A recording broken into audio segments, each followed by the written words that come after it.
ganda ng skin yung ma'am. Grabe. Dito muna, picture muna kayo. Asa camera mo? Ayan. Si boss. Ayan. Good morning, ma'am. At good morning po sa inyo lahat dito. Nag-holding hands pa naman tayo dito. Magandang umaga po sa inyo lahat. Brother, magandang umaga. To the Easy family, good morning po sa inyo lahat. I'd like to say, of course, our Managing Director, our CEO, and of course, our President, and the whole family, Uncle, Auntie, magandang umaga po sa inyo. I see how proud your parents are, and it's very, very inspiring, so congratulations, and of course, your wife. Sa lahat ng mga employees ng EC, magandang umaga po sa inyo lahat. Magandang umaga! Ayun. You know, I was just in the backstage kanina listening to his backstory, and it's extremely inspiring. 2019, he started this brand. He left college to open this brand, and it's now 2025, extremely successful with his third trade event, and it's very, very successful. And what's very inspiring is that it's a local Filipino brand. Filipino Cebuano. Yes! Very close to heart. Yeah, but Filipino, so I'm very proud to represent this brand today, and I hope I continue representing this brand because it's a very inspiring brand. And I pray that it will not just conquer locally, but globally. So congratulations and more power to Easy. Maraming salamat. Thank you. Okay, ma'am.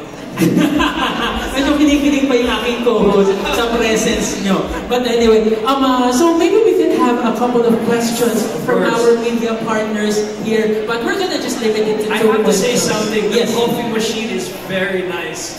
So, yeah, I'm very excited to taste if ever in the back later, but it's very nice. San Remo, very, very nice. Oh, wow. May pa-shoutout na kay Mateo. But then again, we're opening the floor to our media partners for a couple of questions para po kay Sir Mateo. Sige, go. Sir Mateo, ayan, ano po ba yung favorite dish na niluluto niyo kay Sarah? Kasi she's very fit, di ba? So, meron ba siyang restriction sa mga diet niya? My wife, actually, she's pescatarian for 10 years. Myself, I'm a wife-atarian. I eat whatever my wife eats. But we try to always eat healthy, eat clean, and I'm very excited to get to know your products more because they're all FDA approved, all halal. So it's very fascinating and it's very exciting to actually start using this for my concept stores. And I'm very excited actually to see it. Chef Boy Logo was explaining to me kanina yung iba't ibang mga chili sauce nyo, teriyaki sauce. And it's very exciting to actually try them for the future. Very easy na gawin. Very easy and very good and very quality. Yes. So yun yung maganda. Very good ka, Sir Mateo. May good news ako sa'yo, Ma'am. Ayan. Hindi na ito na action. Kayo na daw magtatanong kay Sir Mateo. Hindi na daw yung mga media partners natin. So bibigyan namin kayo ng moment to talk about things. Ganun. Bakit hindi ako ready? Bakit kayo may ready na questions sa kanya, di ba? Ano tayo, papasta po ba siya? Eh, so hindi ba nakapag-pasta ka with Boy of Buddha? Pwede. Di ba pasta kita ngayon? Pwede. Ang galing ko talaga, ma'am. I asked them kanina, Bisaya ka ba? Sabi, hindi, taga Manila. Ito na magaling, sobrang galing, no? Grabe ka naman. Hello naman. Kailan po ba i-event niya para ako mag-host doon? Hindi ko pa yung number. Sir Tony, ikaw na mag-kwento dito sa ating event ngayon, marami mga Filipino entrepreneurs, marami mga negosyante, maliit, malaki, na explore ng opportunities. Now, Sir Mateo, being in the food business for quite a while, what things that you would like to give advice para sa ating mga entrepreneurs? I think yung pagpasok sa akin sa food business, it was a coincidence. It started 10 years ago. Show business talaga ako, but because of passion and love for food, I started 10 years ago. And my restaurants are there. I'm opening my third in Alabama, the fine dining Italian restaurant, end of the year. But my tip para sa ating lahat ng mga entrepreneurs, local entrepreneurs, is love what you do what you love, and give everything you have. No? Kumbaga, kapag mahal mo talaga isang bagay, gagawin mo talaga lahat para makuha ang pangarap mo. And it's very important to partner with trusted suppliers. This is very important. Trusted, quality, credible suppliers that can help your business grow also.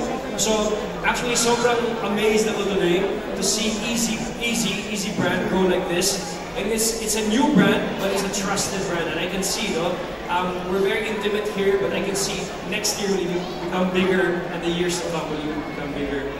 Yes. Madami. Oo, mamaya Sir Mateo, mag-ikot ka, tikman mo lahat dito sa site na to, yung mga beverages. Kasi nag-umpisa kayo with milk tea. Yes. Ngayon lahat na. Lahat na, opo. Galing. Lahat na, as in lahat. Inumin muna ngayon panulak na. Because there was ano, di ba? There was a time na ang milk tea ay napaka-trending. So talaga Yes. doon pumasok. Oo, si tapos yung mga, ano ka partner na food ng milk tea. Ayan Ano? na, kaya, sir. Ano yun?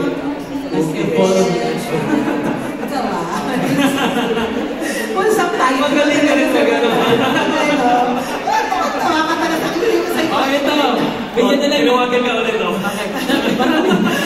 Ganun talaga kasi dapat mag-speech ka, di ba? Magbibigay ka ng ano. The coffee is new. You just Yes. launched your coffee brand. Yes, I'm opo. excited to taste that later. This is local beans Yes, sir. from From ano? Ha? Saan galing yung beans nila? Benguet. From Benguet. Benguet. O local pa din. So it's nice you're really supporting all local Yes, products. local mo talaga lahat. Basta ka mo sa Cut na daw. Sabi ni Ate Cut na. Okay, enough talking. Okay. Natuwa, the next story, natuwa kasi sa akin, natuwa sa amin si ano. Oh.